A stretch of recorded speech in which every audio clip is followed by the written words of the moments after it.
ለመጀመሪያ ጊዜ የመታወቂያ ወረቀትን እንደ መተማመኛ የተጠቀሙት ስዊዘርላንዶች ናቸው። ስዊዞች ይህንን ማድረግ ያስፈለጋቸው ደግሞ የሰዎች ዝውውር የተቀላጠፈ እንዲሆንና የንግድ ልውውጡም የሰፋ እንዲሆን ከማሰብ ነበር። በተወሰነ አካባቢ ታጥሮ የነበረውን የሰዎችና የሸቀጦች ዝውውርን በፈጠሩት መታወቂያ የተነሳ ወደ ሰፊ አካባቢ ማዳረስ ችለዋል። አሜሪካኖች ሶሻል ሴኩሪቲ ቁጥር ከጀመሩ 100 ዓመታት አልፏቸዋል። 1900 ላይ አሜሪካ ውስጥ እያንዳንዱ አሜሪካዊ የሶሻል ሴኩሪቲ ቁጥር ነበረው። እያንዳንዱ ሰው የወረቀት መታወቂያ ማሳየት አይጠበቅበትም። መለያ የሆነውን ቁጥር በማሳየት ብቻ ማንነቱን መግለጽ ይችላል።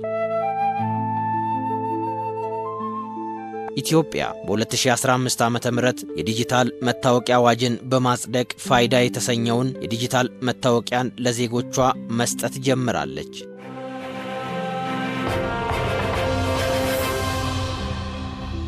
ለመሆኑ ፋይዳ መታወቂያ ምንድነው? ጠቀሜታውስ?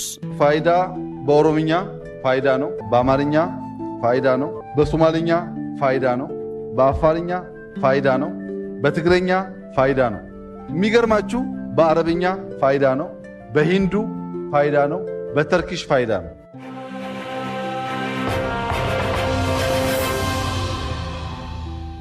ሙሉ ባቱ እባላለሁ። በብሔራዊ መታወቂያ ፕሮግራም የኢንሮልመንት ቴክኒካል ስፔሻሊስት ነኝ። የፋይዳ ዲጂታል መታወቂያ በብሔራዊ ደረጃ የሚያገለግል ህጋዊና መሰረታዊ የመታወቂያ አይነት ሲሆን የአይን፣ የፊት፣ የጣት አሻራ ከግል መረጃ ጋር በማቀናጀት በሀገሪቱ ውስጥ የሚገኙ ማናቸውም ነዋሪዎች ያለመከልከል የሚያገኙት መለያ ነው።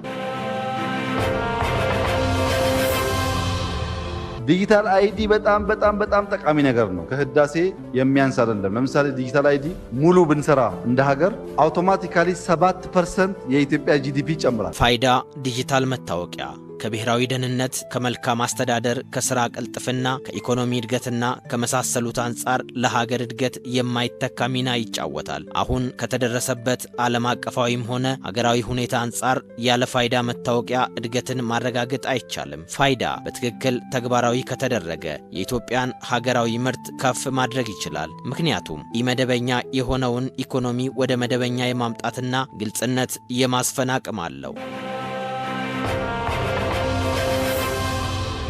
አሁን ያለው የካርታ ማጭበርበር፣ የባንክ ማጭበርበር፣ የምናምን ማጭበርበር ሁሉ መልክ የሚይዘው ዲጂታል አይዲ ሲሰራ ነው። መሳስሎ በተሰራ መታወቂያ ከባንክ ገንዘብ ይወጣል፣ የመሬት ካርታ ይሸጣል፣ ግብር ይጭበረበራል። አንድ ሰው ሆኖ በበርካታ ስሞች በርካታ መታወቂያዎችን፣ የንግድ ፈቃዶችን ማውጣትና የፈለገውን ወንጀል መስራት ይችላል። ዛሬ ግን ይህ ሁሉ አክትሞለታል። የፊት አሻራን ብቻ በመውሰድ ግለሰቡ የትም ቢሄድ የሚታወቅበት አሰራር ተዘርግቶ እየተሰራበት ይገኛል። የፋይዳ መታወቂያ አንዱ ጥቅም ይኸው ነው። የፋይዳ መታወቂያ ከየትኛውም የሀገሪቱ ቦታና የማህበረሰብ ክፍል የሚመጡ ዜጎችን አካታች በሆነ መልኩ በአገር አቀፍ ደረጃ የሚሰጡ አገልግሎቶችን በቀላሉ እንዲያገኙ ያስችላቸዋል። በፋይዳ ማነሽ የሚለው ሳይምታታ ማንነት ይታወቃል ማለት ነው።